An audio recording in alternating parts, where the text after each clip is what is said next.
السلام عليكم ورحمة الله وبركاته. kusoo dhawow qaybtii labaad ee taariikhda Ciraaq. Haddii aadan soo daawanin qaybtii hore waxaad ka arki doontaa linkiga videoga description-ka. Sidoo kale waxaan ku pin garayn doonaa commentiga ugu horeeya. Halkaas ayaadna ka daawan kartaa.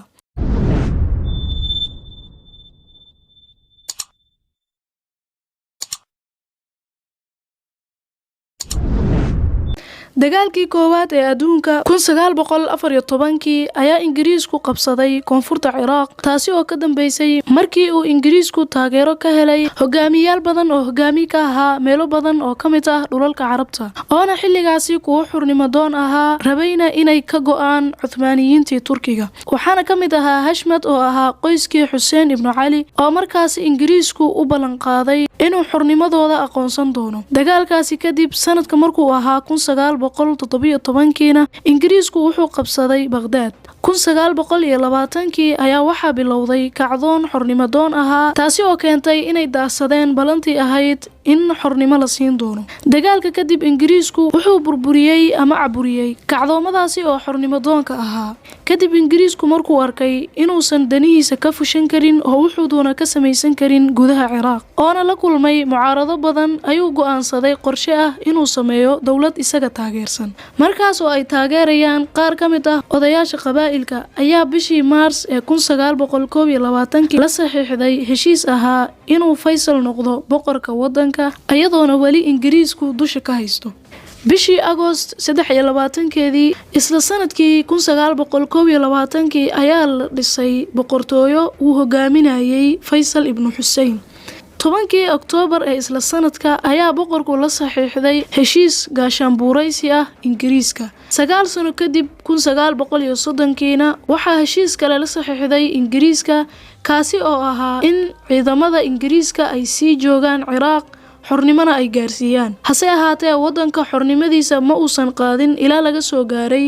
3 Oktoobar ee 1932 markaasi oo lagu dhawaaqay xornimada wadanka iyadoona hogaamiye u yahay boqor Faysal isla markaasna ku biiray ururkii la oran jiray Qarama League of Education sanad kadib 8 September ee 1933 ayaa waxaa geeriyooday boqor Faysal oo markaasi joogay magaalada Bern ee dalka Switzerland waxaana halkaasi xukunkii boqortooyada kula wareegay wiilkiisii Ghazi bartamihii 1936 Ghazi waxa uu gaashaanbuur la sameystay qaar kamid ahaa qaramadii Carabta taasi oo loo yaqaanay dhaqdhaqaaqii carabnimada ujeedaduna ahayd inay isku darsadaan qaramada Carabta isla sanadkaasi wuxuu ahaa sanadkii afgambigii military ee ugu horeeyay ka dhaco wadan Carbeed 3 Abriil ee 1939 ayaa boqorkii ku geeriyooday shil gaari xukunkiina waxaa la wareegay wiilkiisii Faysal iyadoo xukunka boqornimada uu u sii haynayo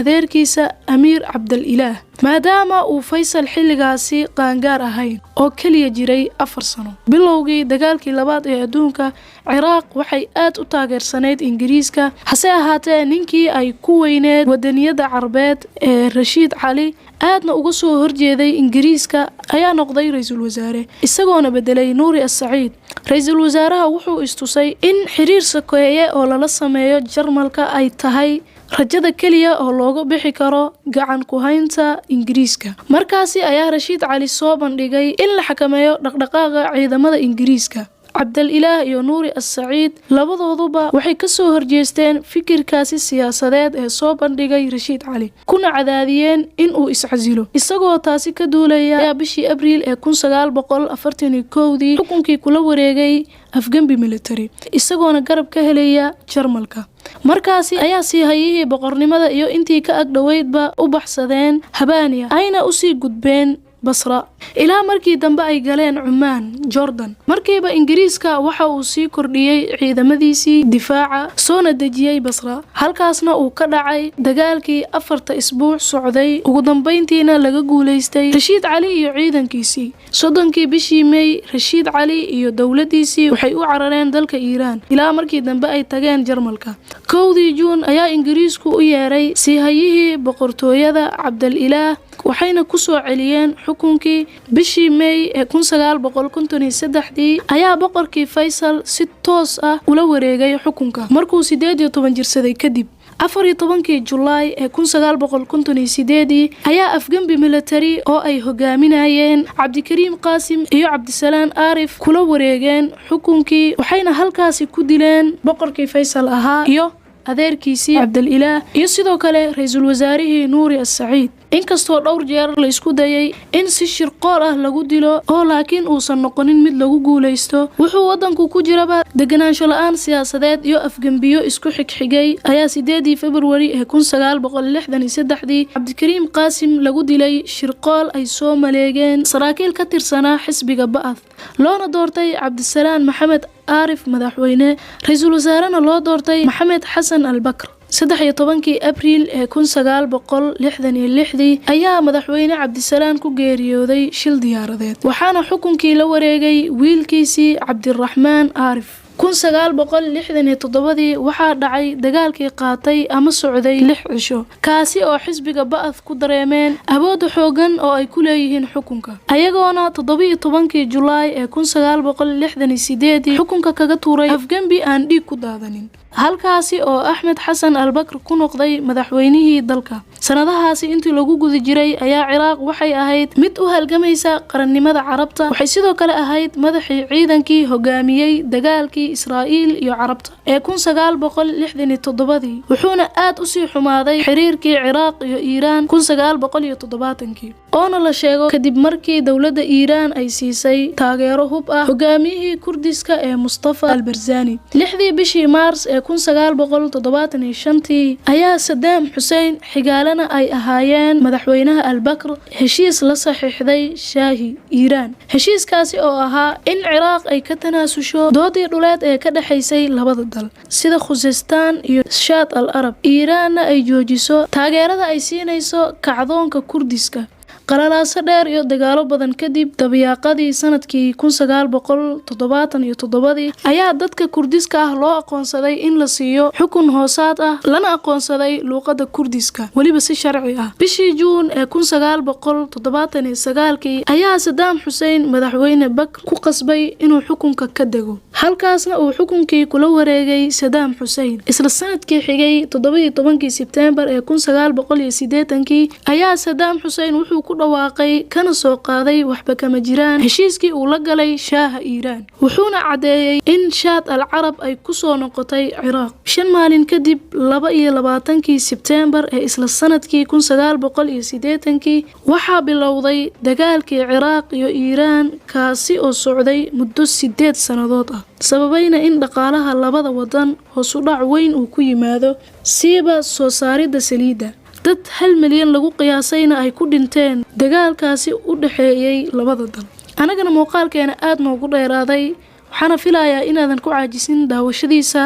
anigana sidoo kale aan ku daalin editingiisa maadaama aan telefoon wax ku edit gareeyo 20 Oktoobar ee 1988 ayaa waxaa dhacay xabad joojintii Ciraaq iyo Iiraan kadib soo saaridii qaraarkii qaramada madoobay ee la dhihi jiray UN isla markiiba Ciraaq waxay dib u habeyn ku sameysay ciidamadeedii 17 July ee 1990 Ciraaq waxay Kuwait iyo Imaaraadka ku eedeysay in ay suuqa saliidda ku harqiyeen saliid aad u jaban isla bishii ayayna yeesheen wada hadallo toos ah laakiin waa lagu guul daraystay in xal laga gaaro murankaasi taasi oo ay garab socotay Mareykanka oo Ciraaq hubaal uga dhigay in aysan soo faragashan doonin dooda u dhaxaysay Ciraaq iyo Kuwait kulanna ay yeesheen Saddam Hussein iyo safiirkii Mareykanka oo la dhihi jiray Abriil 1990 dawladaha Carabta ayaa ku qanciyay Ciraaq iyo Kuwait inay murankooda ku dhameeyaan wada hadallo isuguna yimaadaan Jidda Sacuudiga wuxuuna kulankaasi dhacay 7 Agost ee 1990 balse nasiib daro ma noqonin mid wax ka tara dhibaatooyinkii jiray waxaana lagu balamay kulan kale in lagu qabto Baghdad laakiin ciidamada Ciraaq ayaa maalintii xigtayba waxay gabi ahaanba qabsadeen Kuwait isla markiiba waxaa eedeeyay qabsashadaasi golaha ammaanka iyo ururkii jaamacadda Carabta 4 maalin kadibna golaha ammaanka ayaa waxaa Ciraaq ku soo rogay cunaqabatayn Ciraaqna ayadoo taasi ka jawaabaysa ayay ku dhawaaqday in Kuwaitba ay tahay gobolkii 19aad ee Ciraaq bishii November ee 1990 golaha ammaanka waxa uu soo saaray qaraar ogolaanaya in la adeegsado wax waliba oo ay suuragal tahay si Ciraaq looga saaro Kuwait kaasi oo la dhihi jiray resolution 678 dalbanayana in ay Ciraaq si dhan uga baxdo Kuwait. ugu dambeyntii 15 January 1991 Saddam arintaasi ma uusan ogolaanin, halkaasna waxaa ku bilowday dagaalkii kacaanka ee Operation. isla sanadkaasi 1991 saddexda ee waqtiga Ciraaq ayaa ciidamo gaashaanbuur ah oo ka koobnaa ilaa 28 dowladood oo Mareykankuna hogaaminayay dagaal ku qaaday Ciraaq. dagaalkaasi oo burbur xoogan u geystay Ciraaq wuxuuna socday muddo 6 isbuuc ah. bishii Abriil 1991 ayaana xabad joojin dhab ah lagu heshiisiyay. 27 Juun sanadka markuu ahaa 1993 ayaa Mareykanka ku duqeeyay xarunta wardoonka ee Baghdad 23 gantaal, iyadoona gantaaladaasi laga soo tuuray maraakiibta dagaalka oo fadhiday Badda Cas, Al-Baxrul Ahmar iyo gacanka Khaliijka. bishii May 1994 waxaa dagaalamay taageerayaasha labada urur ee kala ah ururka wadaniga ee Kurdistaan iyo xisbiga dimuqraadiga ee Kurdistaan, kaasi oo sababay geerida 300 oo qofood. 10 November ee isla sanadkaasi 1994 ayaa Ciraaq waxay si dhab ah u aqoonsatay madaxbanaanida Kuwait. bishii May 1995 Saddam waxa uu buriyay walaalkiisii la dhihi jiray Wathbaan oo ahaa wasiirkii arrimaha gudaha. bishii Agost ee isla sanadkaasi Generaal Hussein Kamil ninkii la dhihi jiray oo ahaa wasiirkii warshadaha militariga ahaana nin daacad u ahaa Saddam ayaa u baxsaday Jordan, isagoona la socotay xaaskiisii oo ahayd gabar uu dhalay Saddam iyo walaalkiisa oo isaguna qabay gabar uu dhalay Saddam, kuna dhawaaqay in la rido dowladan. bishii May 1996 Ciraaq waxay heshiis la gashay qaramada midoobay. heshiiskaasi oo ogolaanaya in Ciraaq ay gadi karto $1 milyan saliid u dhiganta lacagtaasi 90 maalinba. lacagtaasi oo loo isticmaalayo raashin, daawo iyo magdhow la siinayo Kuwait. sanadku markuu ahaa 1997 baarayaashii hubka ee qaramada midoobay ayaa Ciraaq eriday oo burisay. bishii December 1998 Mareykanka iyo Britain waxay bilaabeen duqeyn joogto ah ee xarumaha militariga Ciraaq. adiga akhiiran muddo ayuu hayay xilka Saddam Hussein. muddadii uu xilka hayayna wuxuu qabtay howlo fara badan oo aad u muhiimsanaa uu hirgeliyay, sida adeegyada caafimaadka, waxbarashada iyo wixii la mid ah, iyo sidoo kale inuu ahaa hogaamiye wanaagsan oo wax badan u soo qabtay Ciraaq ayna ku faani doonaan oo iloobi doonin reer Ciraaq. akhiiran 20 Sebtembar 2003 duulaan lagu soo qaaday Ciraaq oo Mareykanka hogaaminayay ayaa xilka looga tuuray Saddam Hussein madaxweynihii Ciraaq, waxaana la dilay 10 Dilxija 1427 Hijriyada oo waafaqsan 30 Diseembar 2006. alxamdulillah waxaan isla soo gaarnay gabagabadii muuqaalka. waad ku mahadsan tahay daawashada muuqaalkan aad daawatay. fadlan ha iloobin muuqaalka inaad like saarto aadna sii share garayso. wassalaamu calaykum waraxmatullaahi tacaala wabarakaatuh.